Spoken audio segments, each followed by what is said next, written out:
حضرت عائشہ رضی اللہ تعالی عنہا ارشاد فرماتی ہیں، امام بخاری رحمۃ اللہ علیہ نے اپنی صحیح بخاری میں اس روایت کو نقل فرمایا ہے کہ یہودیوں کی ایک جماعت رسول اکرم صلی اللہ علیہ وسلم کی خدمت میں حاضر ہوئی اور رسول اکرم صلی اللہ تعالی علیہ وسلم پر سلام کرنے کے بجائے السلام علیکم یہ لفظ کہا۔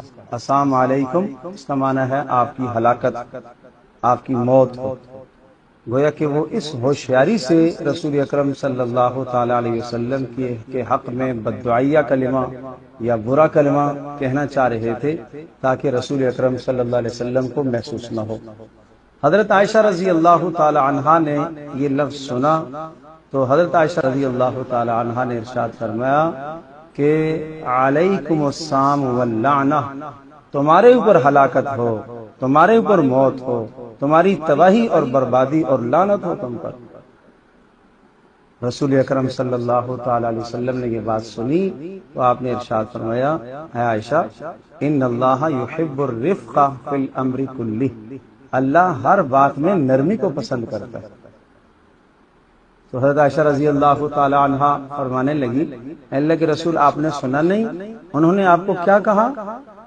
تو پیارے رسول صلی اللہ علیہ وسلم نے ارشاد فرمایا کہ عائشہ آپ نے نہیں سنا میں نے کیا کہا؟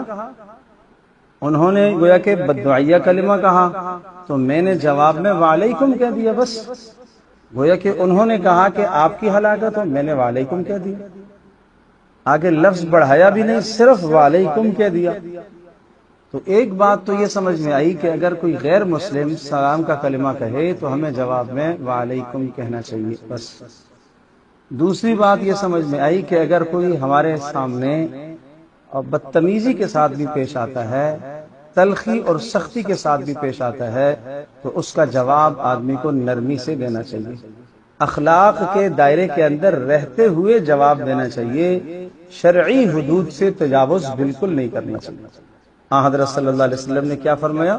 ان اللہ یحب الرفق فی الامر کلہ، ہر کام میں، ہر معاملے میں، گفتگو کے اندر، انداز میں، دوسرے کے سامنے گفتگو کرتے ہوئے، تقاضا کرتے ہوئے، اپنی بات چیت کے دوران نرمی کو اختیار کرے، زبان سے نرم گفتگو نکالے، زبان سے غلط جملہ نہ نکلے، زبان سے نامناسب کلمہ نہ نکلے، بلکہ نرم گفتگو ہو، اور نرم گفتگو وہ دلوں کو نرم کرتی ہے۔ کیوں؟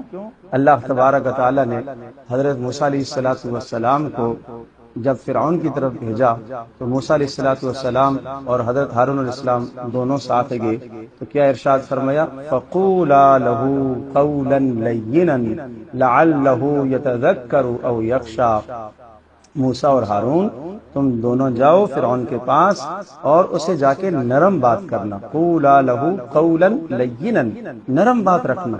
کیوں؟ لعلہ یتذکر او یخشی، نرم بات سے امید کی جا سکتی ہے کہ وہ نصیحت کو قبول کرے یا اس کے دل میں کوئی خوف پیدا ہو۔ اللہ پاک تو جانتا ہے، مگر اللہ نے اتمام حجت کے لیے موسیٰ علیہ السلام اور ہارون علیہ السلام کو بھیجا اور نرم بات کرنے کی تاکید فرمائی، فقولا لہ قولا لینا۔ کیوں؟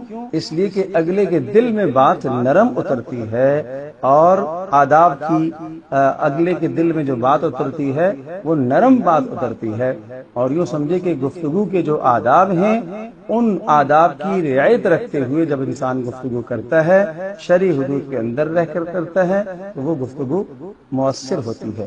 اس لیے فرمایا کہ اللہ نرمی کو پسند کرتا ہے۔ اللہ پاک ہمیں اپنی گفتگو میں نرمی لانے کی توفیق عطا فرمائے۔